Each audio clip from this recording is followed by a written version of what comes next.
Good evening, I am Chelsea Clem and welcome to Journalism 101 Week in Review. Beginning with local news, we will take a look at how Lexington University is dealing with the continuous bad weather. The University of Kentucky has spent more on snow removal than they have in the past 2 years. According to the Kentucky Kernel, the university has spent almost $260,000 on labor and materials to clear campus.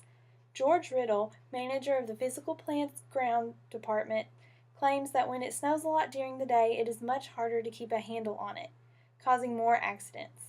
The biggest problem has been keeping K-Lot clear because of the mass number of parked cars.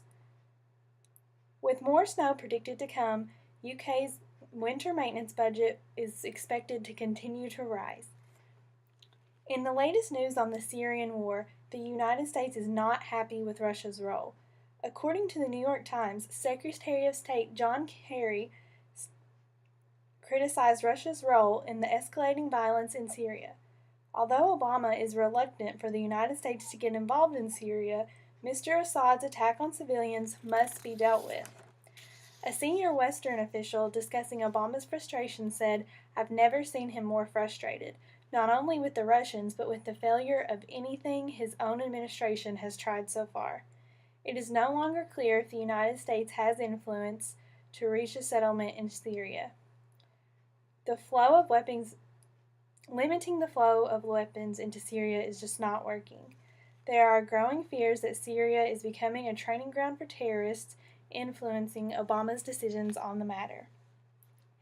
A Pennsylvania woman charged with the murder of a man she and her husband met through Craigslist is claiming that she has killed many victims. According to CNN, the 19-year-old Miranda Barber told the Daily Item that she participated in at least 22 killings in the past 6 years. "When I hit 22, I stopped counting," Barber is quoted as saying. Police are planning to investigate all leads.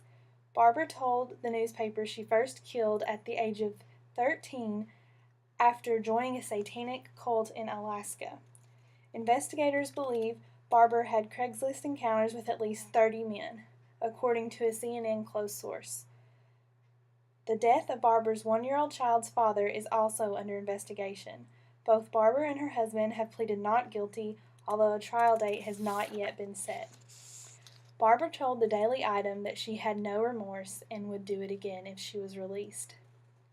Exciting news for the United States began in Sochi yesterday when Meryl Davis and Charlie White brought home the first Olympic gold in ice dancing. According to the New York Times, Davis and White began dancing together in Detroit when she was 9 and he was only 8 years old. 18 years later, their relaxed and reliable familiarity provided the first Olympic gold medal for the United States in ice dancing. They finished Monday with great energy and defeated their rivals Tessa Virtue and Scott Moore of Canada, 2010 Olympic champs. "I think it's a really great representation of how we've become a complete team," White said. "It was a process of being able to embody those characters and be bigger than the music and not let it overcome us." With mystery, intrigue, and changing fortune, facilitated by musical contrast, Davis and White won the gold medal. Tonight, we end with a story that will warm the hearts of all. According to the Louisville Courier-Journal, 96-year-old Zell, an ordained Presbyterian minister, prepared to officiate the Valentine's Day wedding of 2 retirement community co-workers, Steve Austin and Liliana Alvarenga. They met almost 4 years ago, cooking together at the community's kitchen.